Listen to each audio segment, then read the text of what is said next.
Di sini sebetulnya pemerintah harus bayar kami. Tidak ada payung hukumnya. Sebab itu tadi dikatakan penambang, mereka bukan penambang.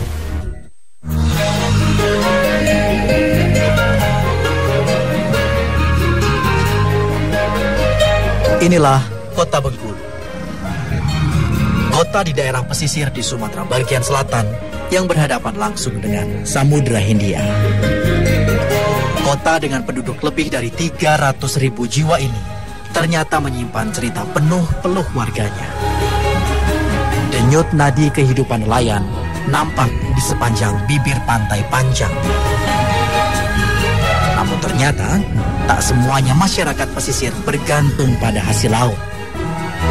Saat musim angin tak menjanjikan panen ikan di laut, sebagian nelayan mulai mencari peluang nafkah yang lain. Di kawasan Pasar Bengkulu, beberapa orang nelayan terlihat sibuk, bukan mencari ikan, melainkan mencari sampah. Sejumlah sampan nelayan berlabuh di sepanjang muara. Sampan ini mereka pakai untuk mengangkut sampah yang dapat. Dan inilah sampah itu. Ternyata adalah serpihan-serpihan batu bara sisa. Ya, pemirsa, yang namanya sisa ternyata tidak selamanya terbuang. Seperti masyarakat yang ada di Muaro Bengkulu ini, yang biasa mencari nafkah dengan mencari sisa batu bara yang datang dari hulu sana. Nah, sekarang saya dengan Pak Erlan dan Ibu akan coba ke bagian atas sedikit untuk mencari batu bara. Sesusah apa? Seperti apa rasanya mencari batu bara yang memang sudah ada sisa? Selengkapnya di Indonesia. Sisa-sisa batu bara ini terbawa arus sungai hingga 1 kilometer dari arah muara. Tanpa buang waktu, Pak Erlan dan istrinya turun ke dalam air. Suara mesin penyemprot air menandakan kalau kerja hari ini sudah dimulai. Sebuah belalai jaring sepanjang 5 meter menjadi alat utama mereka. Bukan hal mudah mencari batu-batu sisa ini. Tubuh yang harus terendam serta air muara yang keruh membuat mereka tak bisa memastikan di mana batu bara sisa berada. Wah, bisa ternyata susah juga ya. Jadi ini taruh di bawah, tidak usah ditekan, tapi kaki kita yang main dorong di bawah yang katanya ada batu bara. Masih kecil sih memang, dan susahnya itu. Ini harus melawan arus juga, arusnya ini cukup kencang, kita nggak bisa terdorong. Bagi Yulia, menemani suami menjadi pilihan terbaiknya. Dengan dibantunya, batu bara yang didapat Erlan menjadi lebih banyak. Tuntutan kebutuhan sehari-hari membuat pasangan suami istri ini harus bekerja keras. Dalam sehari, minimal mereka harus bekerja 6 jam di dalam air. Tak hanya harus melawan dinginnya air, banyaknya sumber penyakit yang terbawa air juga bisa mengancam kesehatan mereka. Masalah penyakit kulit seakan wajib mereka rasakan dari sungai ini. Namun demi keluarga, inilah satu-satunya pilihan yang bisa mereka lakukan. Katanya sempat kena penyakit juga. Iya, itu dari penyakit datang Apa? Ada pernah dapat yang juga? karena ibu kan pakai jadi Betul. iya Karena juga disini. apalagi sama bapak di belakang banyaknya Apa itu tadi? Dengan di rumah ibu, tunggu bapak bawa uang. ya. Sebagian warga pesisir menjadikan muara sungai ini sebagai tujuan utama mereka mencari tambahan rezeki. Mereka tak perlu jauh-jauh mencari tambahan uang karena lokasi muara yang cukup dekat dengan pemukiman nelayan. Meski hanya limbah, serpihan batu bara sisa ini masih bisa dijadikan uang. Harganya Rp20.000 per karung. Sedangkan bongkahan yang lebih besar bisa berharga Rp27.000 per karungnya. Namun belakangan ini, mencari batu bara sisa tak seleluasa sebelumnya. Aparat kerap melakukan razia pencari sampah batu bara. Hal ini karena ulah beberapa pencari batu bara bertindak melebihi batas. Mereka kerap menggerus tanah hingga jalur hijau di sepadan sungai. Mencari limbah yang rakus, meninggalkan pinggiran sungai yang rusak. Karena ulah sedikit orang ini, maka semua pencari batu bara sisa kena getahnya. Tuduhan merusak lingkungan membuat sumber pendapatan dapur mereka terancam. Sejak saat itu, kerja mereka tak lagi tenang. Pak Erlan adalah salah satu pencari yang bertahan dan melawan. Dirinya dan banyak pencari lain merasa tak pernah mencari batu bara hingga sepadan sungai. Jadi kan katanya sempat dilarang, katanya yang pohon besar pada tumbang itu boleh diceritain. Itu dulu memang benar ada pohon banyak. Oh banyak dulu, memang karena yang di Muara dulu kan habis kan itu kan kayu rugi tinggi gitu itu. Itu pada bekas pohon-pohon tumbang. Itu bekas tumbangnya itu yang sebelah itu kan ujung situ kan. Masih banyak. Dulu tinggi, tapi malam kawan tuh kembarnya malam. Oh ada yang ngambil malam juga. Karena apa?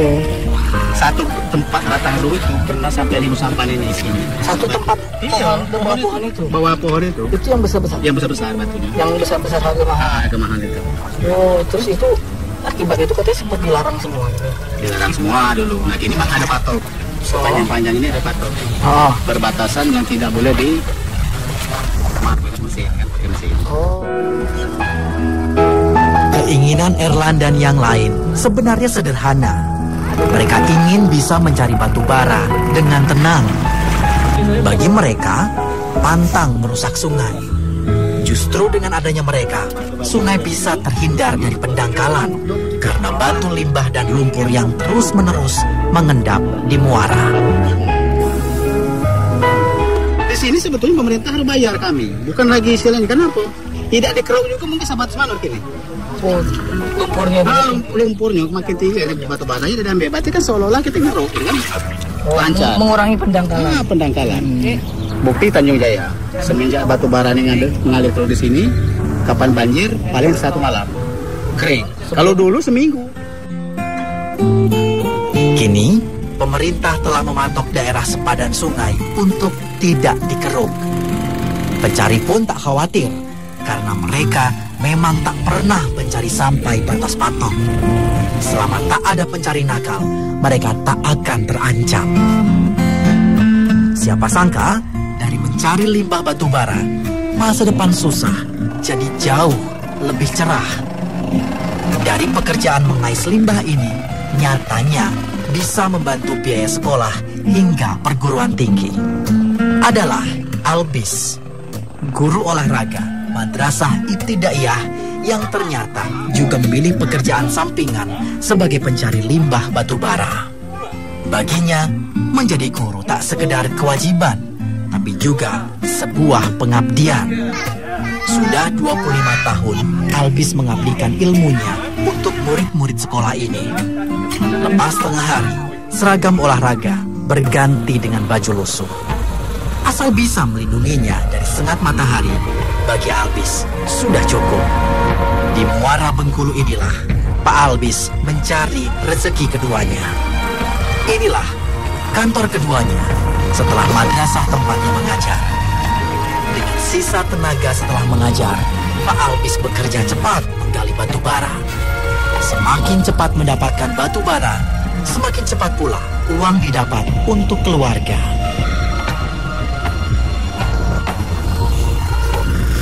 Gurat lelah terlihat jelas di wajah Pak Albis. Namun dirinya belum juga mau berhenti. Harapannya hanya satu, nasib anak-anak harus lebih baik dari dirinya. Dengan adanya ini kan, istilah dengan adanya batu bara di sungai ini, saya bisa membantu anak-anak saya sekolah, kuliah, sampai kuliah udah, ya sampai kuliah. Yang satu udah selesai, ya. Yang satu lagi nyusun gini, skripsi. Satu semester 8. Aku semester 8. Saat matahari mulai redup, saatnya pencari batu bara mengakhiri pekerjaan mereka. Batu bara sisa ini pun siap dijual. Harga 20.000 sebenarnya tak sebanding dengan usaha mendapatkan satu karung besar. Namun Pak Albis dan pencari batu lainnya merasa beruntung masih bisa mendapatkan uang 20.000.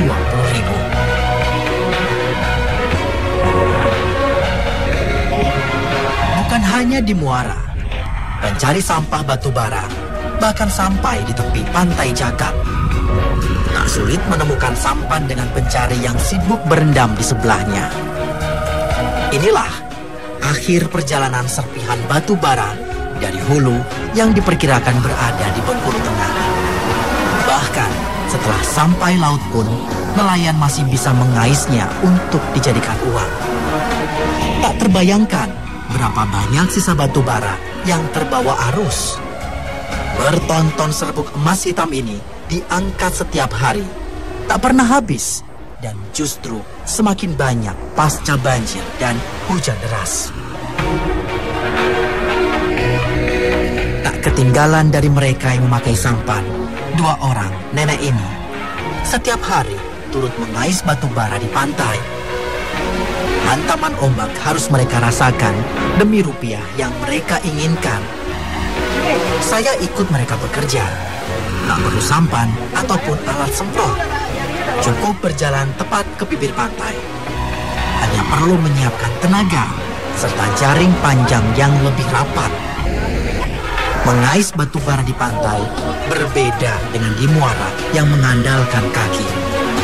Di sini, pencari batu bara harus melawan arah ombak agar batu bara yang bercampur pasir masuk ke jaring. Sedikit demi sedikit, jaring saya mulai terisi.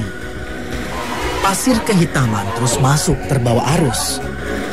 Ukuran jaring yang rapat memungkinkan pasir terbawa keluar bersama air, sementara batu bara tetap tertinggal di dalam jaring. Selanjutnya, serpihan ini masih harus dicuci agar bersih dari lumpur.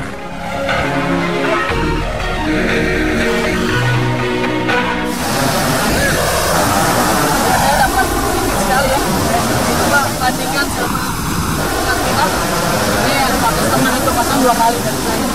Kalau lagi banyak, tambang 2 ini bisa mencari hingga 5 karung ya. 5 karung bagi dari keluarga sudah berjalan sini.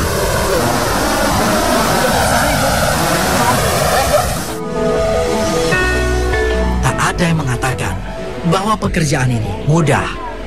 Lebih-lebih dengan tubuh renta mereka, pekerjaan ini bisa jadi sangat berbahaya bagi keselamatan mereka. Kalau pas lagi menghadap ke darat, Bisa tergoleng-goleng. Ibu pernah? Pernah. Datang ombak gitu kan. Nah, akhirnya jatuh. Desakan kebutuhan membuat 2 nenek ini mengesampingkan usia lanjut mereka. Buah kerja mereka masih dinantikan keluarga di rumah. Nggak mau di rumah aja gitu, males ya? Nggak bisa di rumah ya? Enggak, masih bisa nyari, masih pengen belanja, masih kalau ada masih pengen ngasih cucu. Setelah cukup terisi batu bara, kami harus kembali mengosongkan jaring. Hasil yang tak seberapa jika dibandingkan dengan lelahnya membungkuk dan menahan kejaran ombak.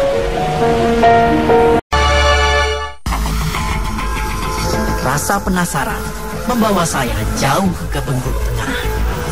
Saya ingin tahu dari mana batu bara ini berasal.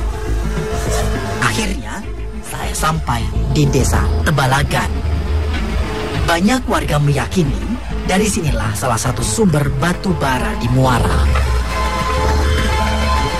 Ya Mas ya, dari tambang batu bara besar yang ada di desa Tebalagan, Bengkulu Tengah inilah, yang sisanya mengalir ke sungai dan terus hingga ke Sungai Bengkulu di muaranya di kota Bengkulu sana, yang akhirnya menjadi rezeki bagi sebagian orang yang menambang di sungai. Bongkar muat dari tambang ke titik pengumpulan batu bara berlangsung cepat dan tak pernah berhenti. Setiap menit ada saja truk yang kosong yang harus diisi batu bara. Serpihan-serpihan dari kegiatan bongkar muat inilah yang kemudian terbuang ke pinggir sungai. Serpihan-serpihan terus terbawa sungai hingga menumpuk di muara Sungai Bengkulu. Jika limbah batu bara ini tak pernah habis, maka tak terbayangkan potensi batu bara di dalamnya. Tambang batu bara ini bukan satu-satunya di Bengkulu Tengah. Masih ada lagi tambang lain yang rata-rata sudah beroperasi sejak tahun 1992 lalu.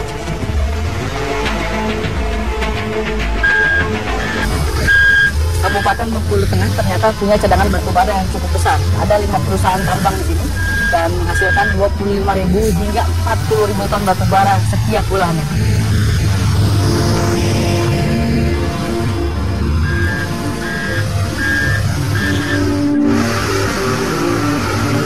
Hasil sumber daya alam dan tambang sejatinya harus dinikmati seluruh warga. Perjalanan rumit batu bara di Bengkulu menjadi contohnya.